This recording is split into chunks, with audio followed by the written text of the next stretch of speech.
One fascinating thing that I discovered when I first came to this country from England is the way orchestras are regarded as a cultural asset of the city, and people talk about our orchestra. Nobody in Europe talks about our orchestra.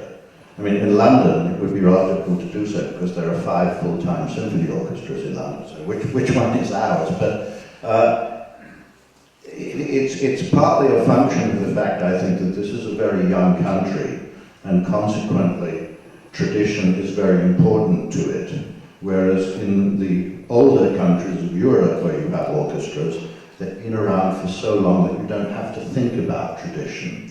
It's a striking thing. I mean, one would think that Europe would be much more tradition-oriented, but I think this country is more tradition-oriented.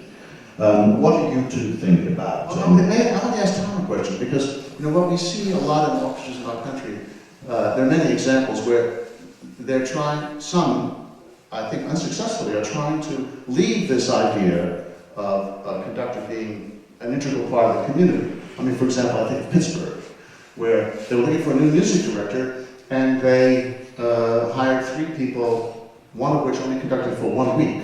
I mean, it was a Jean-Pascal Totelier, and I remember him talking to me saying, well, I said, how's your position in Pittsburgh? He said, oh, I did my week last week, and it was called like resident conductor or something like that. But in a way, it put in fact, as an example where it didn't seem to be, and Tom, that's why I'm asking you, it didn't seem to be a relationship like we have there, and rather it was the manager wanted to be in charge and then hire someone to come in and do his or her a few weeks and then leave. I mean, are people trying to, do you think, emulate that kind of system rather than the one we have generally in our country?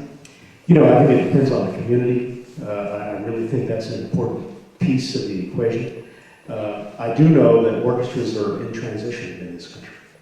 Why? Well, look around you, the economy. Everything is changing. The landscape is changing very rapidly.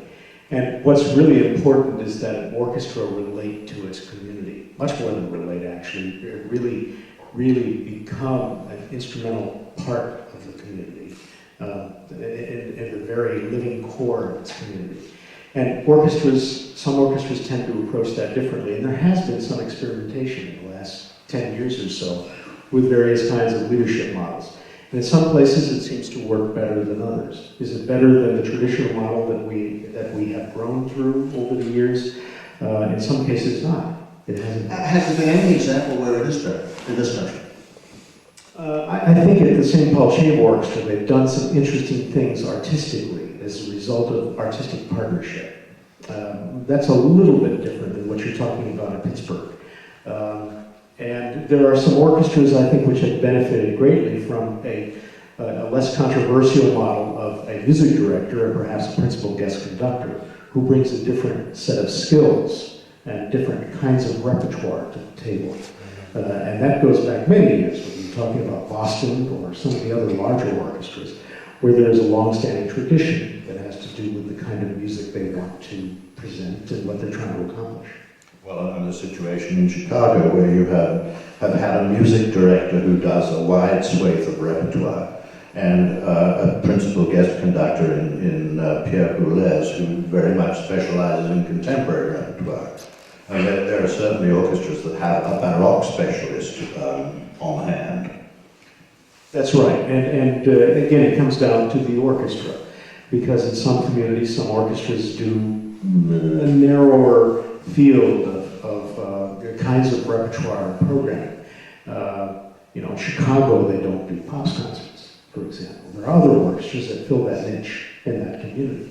Here in Seattle, we have a long-standing tradition of doing pops concerts, which are very, very popular, and they do not take up a large percentage of our entire season, but they are an important part of the formula.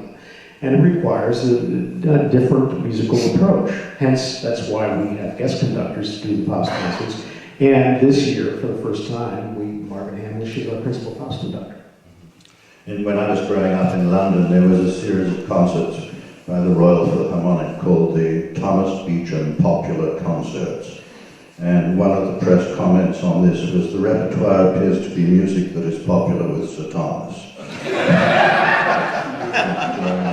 What's being discussed? I'd like to go back to what you said, Bernard, because I think this is very relevant. When you talked about American communities perhaps being more traditional, I think it's very true, and I think this is what's necessitated this different role for the American music director, because the communities want to have a feeling of ownership of their orchestra. That's important to them.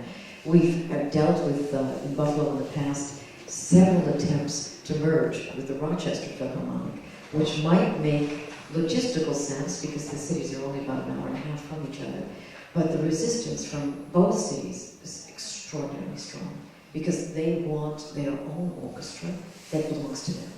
So the music director of that orchestra, then, by extension of that, belongs to the community in a way, so that you are used as a fundraiser, as someone who hopefully communicates the importance of music in a larger scale, not only the orchestra, but classical music, to the life of the community. And the more the music director is willing to be a representative of how important music is to the life of the community, the more successful the orchestra will be.